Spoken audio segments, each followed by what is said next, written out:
Selamat hari Minggu yang diberkati. Dimanapun saudara berada, seperti biasa, katakan bersama-sama dengan saya orang yang paling disayang sama Tuhan. Senang bisa berjumpa kembali bersama-sama dengan saudara di hari Minggu ini, sekalipun secara online. Dimanapun saudara berada, saya selalu berdoa, saudara baik-baik, sehat-sehat dalam segala sesuatu, sama seperti jiwa saudara baik-baik saja. Seperti biasa katakan bersama saya orang yang paling disayang sama Tuhan. Amin. Karena Allah begitu mengasihi dunia ini, termasuk Allah begitu mengasihi saudara dan saya, sehingga Allah mengutus anaknya datang ke dalam dunia ini. Dan saya berpikir dunia ini adalah dunia yang cukup membuat anaknya tidak nyaman. Terkadang saudara menemukan Yesus merasa tidak nyaman ketika Yesus ada bersama-sama dengan orang-orang Farisi dan ahli-ahli Taurat. Tetapi ada sesuatu yang membuat Yesus bahagia yang saya pelajari. Ada sesuatu yang membuat Yesus senang, yaitu ketika orang-orang berdosa datang kepada Yesus. Saudara akan menemukan ada begitu banyak kejadian di dalam Alkitab. Kalau saudara baca di dalam Lukas pasal 15, saudara akan menemukan perumpamaan tentang domba yang hilang, perumpamaan tentang dirham yang hilang, dan perumpamaan tentang anak yang hilang. Kita sudah pernah membahas beberapa minggu yang lalu. Betul? Lukas 15 dimulai dengan para pemungut cukai dan orang-orang berdosa biasanya datang kepada Yesus. Untuk apa? Untuk mendengarkan Yesus. Nah, pertanyaan saya, apa yang terjadi di pasal sebelumnya? Pasal 14. Pasal sebelumnya menceritakan Yesus diundang makan oleh salah seorang pemimpin dari orang-orang Farisi. Ketika Yesus ada di dalam rumah salah seorang pemimpin dari orang-orang Farisi, Yesus merasa ada di dalam dunia yang berbeda. Dunia yang penuh dengan kepura-puraan, di mana orang-orang merasa dirinya benar. Dan Yesus merasa tidak nyaman ada di sana. Kemudian Yesus keluar dari rumah itu. Alkitab menceritakan orang banyak berduyun-duyun mengikuti Yesus. Ini semua terdapat di dalam Lukas pasal 14. Pasal selanjutnya, Lukas pasal 15, mengatakan para pemungut cukai dan orang-orang berdosa biasanya datang kepada Yesus. Untuk apa? Untuk mendengarkan dia. Kemudian saudara akan menemukan di situ Yesus mengatakan perumpamaan tentang domba yang hilang, perumpamaan tentang dirham yang hilang, dan perumpamaan tentang anak yang hilang. Dari ketiga perumpamaan ini seluruhnya bukan berbicara tentang yang hilang, tetapi semuanya berbicara tentang kesukaan orang yang menemukan sesuatu yang hilang. Kalau saudara bertanya kepada Yesus, kenapa Yesus suka berperkara dengan orang-orang berdosa dengan cara kasih karunia? Jawabannya sangat-sangat sederhana. Yesus pasti akan menjawab, karena memberikan kesukaan kepadaku, memberikan kesukaan juga kepada Bapakku, dan memberikan kesukaan kepada Roh Kudus. Itu sebabnya ada 3 perumpamaan di dalam Lukas pasal 15, gembala mencari domba yang hilang. Siapakah gembalanya? Yesus. Waktu Yesus menemukan domba yang hilang, Yesus sangat gembira. Yesus berkata, bersukacitalah bersama-sama dengan aku. Perempuan yang mencari dirham yang hilang. Perempuan di sini menggambarkan gereja di mana Roh Kudus berdiam. Ketika perempuan menemukan dirham yang hilang, perempuan ini berkata, bersukacitalah bersama-sama dengan aku. Kalau saudara lihat di perumpamaan berikutnya, yaitu perumpamaan tentang anak yang hilang, ketika bapaknya menemukan kembali anaknya yang hilang. Bapaknya di sini berbicara tentang siapa? Tentang Bapa di surga. Bapaknya berkata, ambil lembu tambun, mari kita makan dan bersukacita. Sebab anakku ini telah mati dan menjadi hidup kembali. Ia telah hilang dan didapat kembali. Jadi Allah Tritunggal di sini muncul dalam 3 perumpamaan ini. Jadi kalau Allah berperkara sama saudara, Allah akan mengampuni semua dosa saudara. Allah akan mengasihi saudara tanpa batas. Dan Allah akan memberikan kasih karunia-Nya berlimpah-limpah. Sekalipun saudara dan saya tidak layak menerimanya. Allah berperkara sama saudara dengan cara demikian. Karena semuanya ini memberikan kesukaan kepada Allah. Yang percaya boleh bilang amin. 1 Tesalonika 5 ayat 7 sampai dengan 8. Sebab mereka yang tidur, tidur waktu malam, dan mereka yang mabuk, mabuk waktu malam. Tetapi kita yang adalah orang-orang siang, baiklah kita sadar, berbaju sirahkan iman dan kasih, dan berketopongkan pengharapan keselamatan. Sebagaimana yang sudah pernah saya sampaikan dan jelaskan sama saudara, kata pengharapan di sini terjemahannya dalam bahasa aslinya adalah elpis. Elpis adalah positive expectation of good in the future. Ekspektasi yang positif tentang sesuatu yang baik pasti akan terjadi di masa mendatang. Yang percaya boleh bilang amin. Berbeda dengan pengharapan orang dunia. Kalau orang dunia berharap, orang dunia berkata begini, saya berharap anak saya akan berhasil. Saya berharap saya bisa punya rumah tahun depan. Saya berharap. Nah, sepertinya tidak ada kepastian. Belum tentu terjadi. Tetapi pengharapan buat orang percaya, ketika saudara dan saya berbicara tentang masa depan, saudara punya ekspektasi yang positif bahwa sesuatu yang baik pasti akan terjadi. Kenapa? Karena saudara dan saya sudah diselamatkan. Katakan bersama saya sudah diselamatkan. Itu sebabnya di sini dikatakan pengharapan keselamatan. Karena saudara dan saya sudah diselamatkan, semuanya sudah dikemas dalam satu kemasan. Itu sebabnya kata keselamatan merupakan kata yang sangat kaya sekali. Terjemahan dalam bahasa aslinya adalah soteria. Akar katanya adalah soso yang artinya to make well, heal, restore to health, to deliver from penalty of judgment, to rescue from danger. Apa arti kata keselamatan? Menyembuhkan, membebaskan dari penghukuman, dan menyelamatkan saudara dari bahaya. Amin. Saudara bisa menemukan di dalam Injil, waktu Yesus menyembuhkan orang yang sakit, seringkali saudara menemukan Yesus berkata begini, imanmu menyelamatkan engkau. Artinya juga imanmu menyembuhkan engkau. Jadi, buat saudara dan saya yang sudah diselamatkan, Yesus mau supaya saudara memiliki ekspektasi yang positif bahwa sesuatu yang baik pasti akan terjadi dalam hidup saudara di masa mendatang. Yang percaya boleh bilang amin. Amin. Waktu saudara membaca artikel-artikel apapun, kalau artikel itu mengatakan bahwa 7 dari 10 orang di usia tertentu akan mengalami hal-hal yang negatif, akan begini, akan begitu, dan lain sebagainya. Tetapi sebagai orang percaya, sebagai orang yang sudah diselamatkan, saudara harus percaya bahwa masa depan saudara pasti baik. Tidak seperti apa yang dikatakan artikel itu. Amin. Amin. Amin. Sekalipun saudara melewati lembah kelam, saudara tidak akan berdiam di dalam lembah kelam. Saudara akan berjalan bersama Tuhan. Dan Tuhan akan membawa saudara keluar dari lembah kelam. Amin. Itu sebabnya Daud berkata dalam Mazmur pasal 23, sekalipun aku berjalan dalam lembah kekelaman. Berjalan, bukan berdiam. Jadi banyak orang Kristen yang sulit untuk memiliki ekspektasi yang positif. Bahwa sesuatu yang baik akan terjadi di masa mendatang. Kenapa? Karena banyak orang Kristen yang percaya sesuatu yang salah. Sehingga banyak orang Kristen yang memiliki ekspektasi yang negatif, yang sebaliknya. Ini yang menyebabkan banyak orang Kristen yang tidak lagi tertarik sama janji-janji Allah. Satu contoh, yang membuat banyak orang Kristen memiliki ekspektasi yang negatif tentang masa depan adalah pengajaran yang mengatakan apa yang kamu tabur itu yang kamu tuai. Ini penting sekali. Banyak orang Kristen yang takut terhadap apa yang pernah mereka lakukan di masa lampau. Mungkin setahun yang lalu, 2 tahun yang lalu, 10 tahun yang lalu, 25 tahun yang lalu.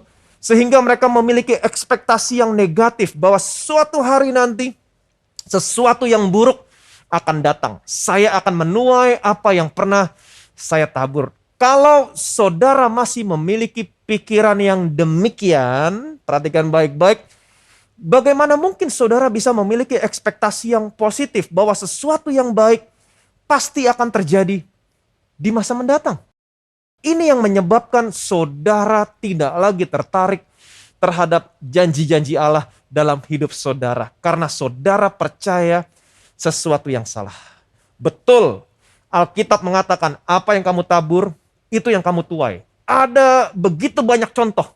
Saudara bisa temukan di dalam Alkitab. Salah satu contohnya adalah di dalam cerita tentang Esther. Ada seorang yang bernama Haman di sana.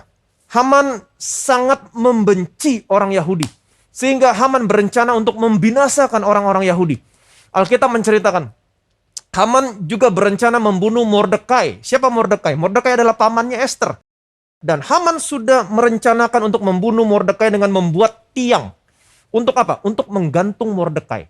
Nah, apa yang terjadi dengan Haman? Haman yang digantung. Apa yang Haman tabur, itu yang Haman tuai. Demikian juga kalau saudara pelajari sejarah tentang Hitler. Hitler sama seperti Haman. Karena apa yang Hitler lakukan? Semua orang Yahudi yang ada di seluruh Eropa bersembunyi seperti binatang. Dan apa yang terjadi dengan Hitler? Di hari-hari terakhir kehidupannya, Hitler juga bersembunyi. Dan dia terperangkap seperti binatang. Ini yang terjadi sama Hitler di hari-hari terakhir kehidupannya. Apa yang Hitler tabur, itu yang Hitler tuai. Tahun 70 sesudah Masehi, Jenderal Titus, anak Kaisar Romawi, membiarkan pasukannya membakar bait Allah ketika mereka menyerang Yerusalem. Saudara tahu apa yang terjadi? Beberapa tahun kemudian, setelah peristiwa tersebut, tahun 79 sesudah Masehi, saudara tahu apa yang terjadi? Tragedi Pompei. Gunung Vesuvius meletus sebanyak berapa kali? 50 kali dalam 25 jam. Saudara bisa bayangkan, membakar seluruh kota Pompei dekat Roma. Yes, saya percaya. Apa yang kamu tabur, itu yang kamu tuai. Semuanya ada di dalam Alkitab. Kita lihat firman Tuhan, Hosea pasal 8 ayat 7. Sebab mereka menabur angin, maka mereka akan menuai puting beliung. Gandum yang belum menguning tidak ada pada mereka. Tumbuh-tumbuhan itu tidak menghasilkan tepung, dan jika memberi hasil, maka orang-orang lain menelannya. Di sini Hosea mengatakan, sebab mereka menabur angin, maka mereka akan menuai puting beliung. Dengan kata lain, apa yang kamu tabur itu yang kamu tuai. Kalau saudara perhatikan baik-baik, semua contoh yang saya berikan sama saudara, semuanya berasal dari perjanjian lama. Haman, Hosea, dan ini berlaku juga untuk orang-orang yang bukan orang percaya. Jenderal Titus, kemudian ada Hitler, dan sampai sekarang masih berlaku. Apa yang kamu tabur, itu yang kamu tuai.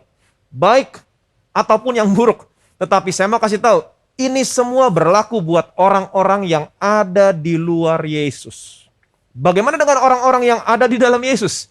Saya mau kasih tahu sama saudara, saya punya kabar baik. Karena apa yang sudah Tuhan Yesus selesaikan di atas kayu salib, saudara dan saya hari ini hanya menuai semua yang baik.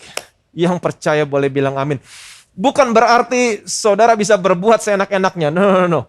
Mungkin saudara berkata, tapi dalam perjanjian baru juga ada ayatnya, Pak, yang mengatakan apa yang kamu tabur, itu yang kamu tuai. Betul, sabar. Saudara harap bersabar. Kita akan sampai ke sana. Sekali lagi, saya mau katakan bukan berarti saudara bisa berbuat seenak-enaknya. Semua perbuatan yang saudara lakukan, ingat, pasti ada konsekuensinya. Dan saya mau saudara mengerti, konsekuensi adalah hal yang berbeda. Kalau saudara terus-menerus merokok, kemudian pada akhirnya paru-paru saudara bolong, ini bukan penuaian, ini konsekuensi. Kalau saudara terus-menerus menipu orang, saya percaya tidak ada lagi orang yang mau berbisnis sama saudara. Kalau pada akhirnya usaha saudara bangkrut, ini bukan penuaian, ini konsekuensi. Tetapi banyak orang Kristen yang tidak bisa membedakan apa itu penuaian dan apa itu konsekuensi. Waktu sesuatu yang buruk datang terhadap orang Kristen, maka banyak orang Kristen yang berkata, ya kita nggak pernah tahu ya Pak, apa yang dia lakukan di masa lalu. Itu sebabnya apa yang dia tabur, itu yang dia tuai. Perhatikan baik-baik. Hal inilah yang membuat saudara memiliki ekspektasi yang negatif. Bahkan akan menimbulkan ketakutan bahwa sesuatu yang buruk pasti akan terjadi dalam hidup saudara di masa mendatang. Apa yang kamu tabur, itu yang kamu tuai. Mungkin saudara berkata, tetapi ayatnya ada dalam perjanjian baru loh Pak. Perhatikan baik-baik. Saya mau kasih tahu sama saudara, ayat ini, apa yang kamu tabur, itu yang kamu tuai, di dalam perjanjian baru hanya muncul untuk dua aplikasi. Perhatikan baik-baik, hanya muncul untuk dua aplikasi. Yang pertama, aplikasi dari ayat apa yang kamu tabur, itu yang kamu tuai adalah yang pertama, dalam hal firman Tuhan. Jadi yang pertama aplikasinya adalah dalam hal firman Tuhan. Kita lihat firman Tuhan, Markus 4 ayat 14. Penabur itu menaburkan firman. Penabur itu menaburkan firman. Apa yang ditabur? Firman. Perhatikan baik-baik. Kalau saudara baca terus ayatnya, waktu benih ini jatuh di tanah yang baik. Tanah yang baik, ingat, tanah yang baik berbicara tentang orang yang mendengar, mengerti, dan menyambut firman itu. Apa yang terjadi dengan benihnya? Maka penabur ini akan menuai buah. Ada yang 30 kali lipat, ada yang 60 kali lipat, ada yang 100 kali lipat. Perhatikan baik-baik. Apa yang sedang saya lakukan sekarang? Saya sedang menabur firman kasih karunia kepada saudara. Apa buahnya?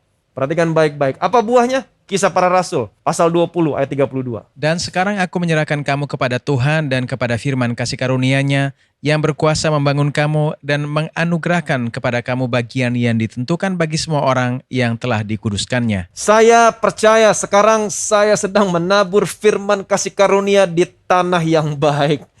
Amin, amin. Saya akan melihat penuaian yang besar. Apa penuaiannya? Saudara akan dibangun. Karena firman kasih karunia berkuasa membangun kamu. Dan lebih daripada itu, saya percaya dari semua yang baik yang dijanjikan Tuhan untuk orang-orang yang telah dikuduskannya. Tidak ada yang tidak dipenuhi, semuanya akan dipenuhi dalam kehidupan saudara. Yang percaya boleh bilang amin.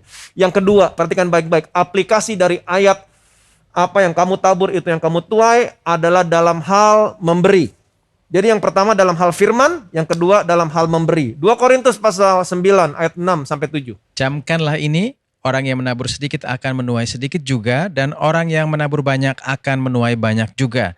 Hendaklah masing-masing memberikan menurut kerelaan hatinya, jangan dengan sedih hati atau karena paksaan, sebab Allah mengasihi orang yang memberi dengan sukacita. Di sini dikatakan orang yang menabur sedikit akan menuai sedikit. Orang yang menabur banyak akan menuai banyak juga. Hendaklah masing-masing memberi menurut kerelaan hatinya. Jadi sangat jelas sekali ayat ini konteksnya di sini berbicara tentang apa? Tentang memberi. Konteksnya adalah dalam hal memberi. Dengan kata lain, dalam hal keuangan, perhatikan baik-baik, Allah mau berkata begini sama saudara. Saudara mau seberapa diberkati? Saudara yang putuskan sendiri. Kalau saudara menabur sedikit, saudara akan menuai sedikit. Saudara menabur banyak, saudara akan menuai banyak. Jadi jelas sekali. Jadi aplikasi di dalam perjanjian baru, apa yang kamu tabur, itu yang kamu tuai. Aplikasinya yang pertama adalah dalam hal firman Tuhan. Dan aplikasi yang kedua, dalam perjanjian baru, apa yang kamu tabur, itu yang kamu tuai, adalah dalam hal memberi. Saudara menabur banyak, saudara akan menuai banyak. Saudara menabur sedikit, saudara akan menuai sedikit. Satu lagi, perhatikan baik-baik. Galatia pasal 6 ayat 7 sampai dengan 8. Jangan sesat, Allah tidak membiarkan dirinya dipermainkan. Karena apa yang ditabur orang itu juga yang akan dituainya. Sebab barang siapa menabur dalam dagingnya, ia akan menuai kebinasaan dari dagingnya. Tetapi barang siapa menabur dalam roh, ia akan menuai hidup yang kekal dari roh itu. Kalau saudara baca ayat ini, sepertinya ayat ini ditujukan kepada orang percaya, orang Kristen. Karena ini terdapat di dalam kitab Galatia, betul? Tetapi kalau saudara lihat konteksnya, saudara harus lihat konteksnya. Kita lihat dari ayat yang ke-6. Galatia pasal 6 ayat yang ke-6. Dan baiklah dia yang menerima pengajaran dalam firman, membagi segala sesuatu yang ada padanya dengan orang yang memberikan pengajaran itu. Jadi saudara bisa lihat sangat jelas sekali ini berbicara tentang memberi, tentang membagikan sesuatu. Mungkin saudara bertanya, bagaimana dengan ayat yang ke-7 dan ke-8? Nah, saya mau saudara mengerti. Berbicara tentang jemaat di Galatia. Sesungguhnya, Paulus melihat ada masalah dengan jemaat di Galatia. Tahukah saudara bahwa Paulus tidak pernah menyebut jemaat di Galatia kudus atau dikuduskan? Kenapa? Karena mereka masih hidup di bawah hukum Taurat. Itu sebabnya. Kalau saudara baca ayat-ayat awal dari kitab Galatia, Paulus mengatakan begini, Aku heran bahwa kamu begitu lekas berbalik daripada Dia yang oleh kasih karunia Kristus telah memanggil kamu dan mengikuti suatu Injil lain yang sesungguhnya bukan Injil. Dan Paulus mengutuk begini, barang siapa memberitakan Injil yang berbeda dengan Injil yang aku beritakan, terkutuklah dia. Betul? Tadi dikatakan begini, jangan sesat. Allah tidak membiarkan dirinya dipermainkan, karena apa yang ditabur orang, itu juga yang akan dituainya. Sebab barang siapa menabur dalam dagingnya, ia akan menuai kebinasaan dari dagingnya. Ini berbicara tentang jemaat Galatia yang hidup di bawah hukum Taurat, mengandalkan kekuatannya untuk mencapai kekudusan. Tetapi barang siapa menabur dalam roh, hidup di bawah kasih karunia, ia akan menuai hidup yang kekal dari roh itu. Jadi lihat konteksnya. Dan baiklah dia yang menerima pengajaran dalam firman, membagi segala sesuatu yang ada padanya dengan orang yang memberikan pengajaran itu. Memberikan pengajaran apa di sini? Pengajaran tentang firman kasih karunia. Lihat konteksnya. Dan baiklah dia yang menerima pengajaran dalam firman, membagikan segala sesuatu yang ada padanya dengan orang yang memberikan pengajaran itu. Memberikan pengajaran apa? Pengajaran tentang firman kasih karunia. Karena pada saat itu ada orang-orang di Galatia yang memberitakan firman hukum Taurat kepada jemaat di Galatia, dan jemaat di Galatia memberikan uang kepada mereka. Bahkan ada orang-orang yang memberitakan firman hanya untuk uang. Tetapi di sini Paulus mengatakan kepada jemaat supaya berbagi kepada mereka yang memberitakan kabar baik atau memberitakan Injil. Jadi ini konteksnya. Kita lihat ayat yang ke-9 sampai 10. Janganlah kita jemu-jemu berbuat baik, karena apabila sudah datang waktunya kita akan menuai, jika kita tidak menjadi lemah. Karena itu selama masih ada kesempatan bagi kita, marilah kita berbuat baik kepada semua orang, tetapi terutama kepada kawan-kawan kita seiman. Di sini dikatakan janganlah kita jemu-jemu berbuat baik. Karena apabila sudah datang waktunya, kita akan menuai. Menuai apa? Menuai yang baik. Amin. Dan konteksnya adalah, kita sudah lihat dari awal, dari konteksnya adalah dalam hal memberi. Amin. Seberapa banyak di antara saudara yang pernah mengalami hal ini? Saudara tahu ada seseorang membutuhkan sesuatu, kemudian saudara memberkati orang itu secara diam-diam. Nggak ada orang lain yang tahu. Saya mau kasih tahu sama saudara, kalau saudara memberi dengan cara seperti ini, saudara akan merasakan sukacita. Dan saya percaya sesuatu yang baik pasti akan terjadi sama saudara. Yang percaya boleh bilang amin. Amin. Jadi apa yang kamu tabur, itu yang kamu tuai dalam hal perbuatan. Perhatikan baik-baik, dalam hal perbuatan hanya berlaku di dalam perjanjian lama. Dan sampai sekarang masih tetap berlaku, tetapi hanya untuk orang-orang yang ada di luar Yesus. Dan untuk orang-orang yang ada di dalam Yesus, untuk orang-orang percaya, apa yang kamu tabur, itu yang kamu tuai, berlaku dalam dua hal. Yang pertama, dalam hal firman Tuhan, betul? Kita sudah lihat. Dan yang kedua adalah dalam hal memberi. Amin. Hosea tadi mengatakan, siapa yang menabur angin, maka ia akan menuai puting beliung. Apa yang pernah saudara tabur yang buruk, seharusnya saudara menuai yang buruk, bahkan lebih buruk lagi. Taburnya angin, tuainya puting beliung. Tetapi ingat baik-baik, Yesus sudah menggantikan posisi saudara dan saya di atas kayu salib. Semua yang buruk yang pernah saudara dan saya tabur, sudah Yesus tuai semuanya di atas kayu salib. Yang percaya boleh bilang amin. Amin. Kalau saudara perhatikan waktu Yesus tergantung di atas kayu salib, Yesus menuai semua yang buruk yang pernah saudara tabur. Alkitab menceritakan terjadi gelap gulita, gempa bumi, angin kencang, puting beliung, lebih dari puting beliung bahkan. Itulah saatnya Yesus menuai semua yang buruk yang seharusnya menjadi bagian saudara, menjadi bagian saya. Supaya hari ini, perhatikan baik-baik, saudara dan saya hanya menuai yang baik. Kebajikan, kemurahan belaka yang boleh mengikuti saudara sepanjang umur hidup saudara dan saya. Yang percaya boleh bilang amin. Amin. Yohanes pasal 4 ayat 37. Sebab dalam hal ini benarlah peribahasa, yang seorang menabur dan yang lain menuai. Pertanyaan saya buat saudara. Mungkinkah yang satu menabur, yang lain menuai? Banyak orang berkata, oh jangan sesat Pak. Allah tidak bisa dipermainkan. Apa yang kamu tabur, itu yang kamu tuai. Kamu yang menuai. Kamu yang menuai. Bukan orang lain, tapi kamu yang menuai. Tetapi di sini dikatakan, yang seorang menabur, yang lain menuai. Siapa yang mengatakan ini? Yesus yang mengatakan ini. Ingat, saudara dan saya adalah orang-orang siang, kata Alkitab.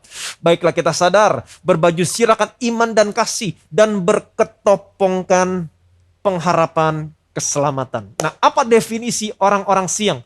Orang-orang yang selalu memiliki kesadaran hidup dengan iman dan kasih, dan selalu memiliki ekspektasi yang positif tentang keselamatannya.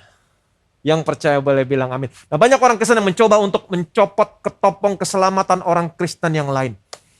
Mereka memberitahukan kepada orang Kristen yang lain, karena apa yang buruk yang pernah kamu tabur di masa lalu, maka kamu pasti akan menuai sesuatu yang buruk di masa mendatang.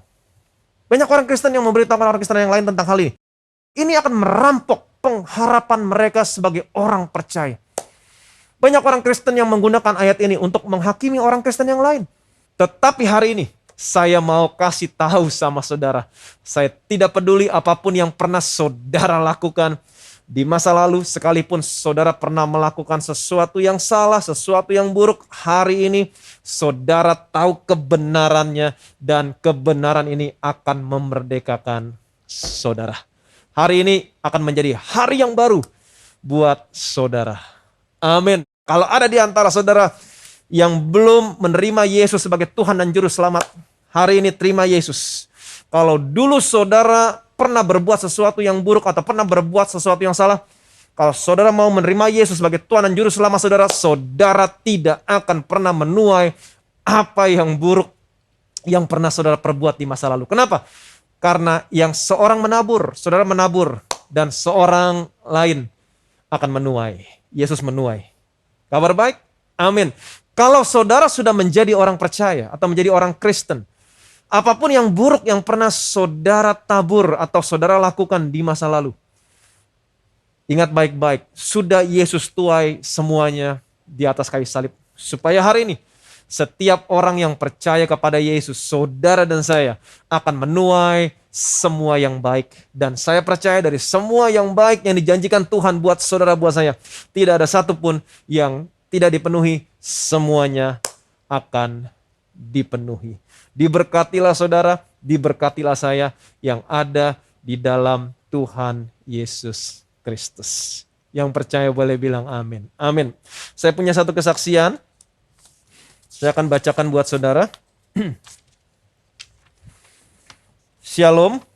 Saya mengucap syukur untuk pemberitaan Injil kasih karunia Tuhan yang selalu saya dengar dan telah mengubahkan dan menyembuhkan saya. Puji Tuhan untuk tema tahun 2022 The Year of Amen, di mana saya dan ketiga anak saya, kami sekeluarga, mengalami percepatan jawaban Tuhan atas pergumulan kami yang sudah bertahun-tahun dalam hal ekonomi, maupun pergumulan akan kesembuhan dari penyakit saya.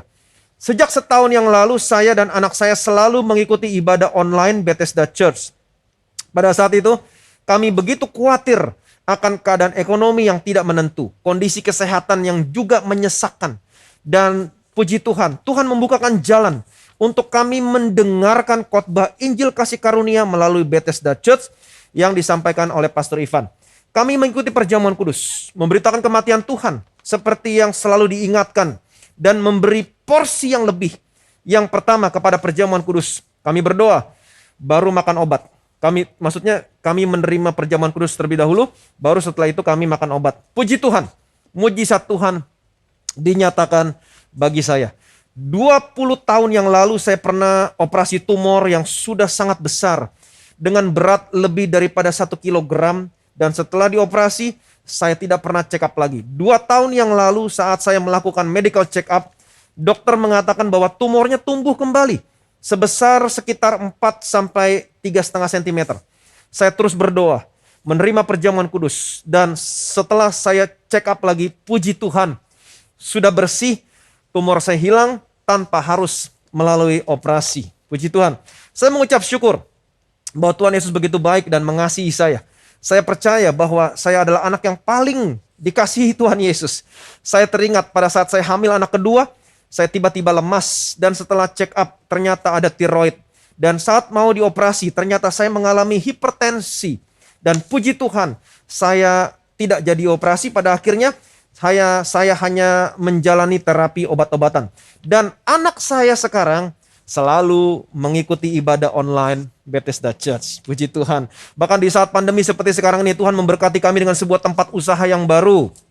Rumah sekaligus ruko yang baru saja grand opening 8 Februari 2022. Saya mengucap syukur bertumbuh di dalam Injil kasih karunia Tuhan. Seperti firman Tuhan yang pernah disampaikan Pastor Ivan, ketika kita menabur benih dengan iman, walaupun dalam kondisi yang sulit, Tuhan yang akan melipat gandakan tuaian bagi kita. Karena Tuhan kita adalah setia. Dan saya percaya ketika saya menabur persembahan, persepuluhan, Tuhan tidak pernah lalai akan janji. Tuhan Yesus adalah Tuhan yang setia. Setiap mendengarkan khotbah Pastor Ivan yang sangat jelas, dan firman Tuhan yang menerangi hati kita, saya sangat bersyukur. Saya berasal dari kepercayaan lain, dan saat menjadi Kristen, saya menjalani iman Kristen dengan berpuasa dan doa tengah malam pada saat itu. Tetapi saya lupa akan karya salib Tuhan yang sempurna seperti yang telah diajarkan oleh Pastor Ivan. Masih banyak lagi pergumulan yang saya hadapi, tetapi saya percaya Tuhan pasti akan menjawab karena semua yang Tuhan janjikan pasti akan dipenuhi bagi kehidupan kita semua. Saya orang yang paling disayang sama Tuhan. Wow, puji Tuhan. Betapa kami bersyukur Tuhan buat kebaikan-Mu yang besar dalam setiap kehidupan kami. Engkau begitu mengasihi kami. Engkau memberikan yang terbaik yang Kau miliki di surga, yaitu anak-Mu Tuhan, datang ke dalam dunia ini, menjadi manusia, menggantikan posisi kami, tergantung di atas kayu salib, menanggung semua dosa, kutuk, semua yang buruk yang pernah kami tabur. Supaya hari ini Tuhan, kami tidak lagi pernah menuai yang buruk yang pernah kami tabur. Kami hanya menuai yang baik, yang anak-Mu sudah tabur Tuhan. Kami percaya, kami bersyukur anak-Mu telah menggantikan posisi kami. Kami bersyukur Tuhan buat kebaikan-Mu. Yang seorang menabur, yang lain menuai. Anak-Mu menuai semua yang buruk yang pernah kami tabur. Sehingga hari ini kami hanya menuai yang baik. Sehingga kami percaya dalam kehidupan kami Tuhan, kebajikan, kemurahan belaka yang boleh terjadi dalam setiap kehidupan kami. Segala kemuliaan, segala hormat, segala pujian hanya bagi nama Tuhan Yesus Kristus. Semua yang percaya, yang diberkati, sama-sama kita katakan amin.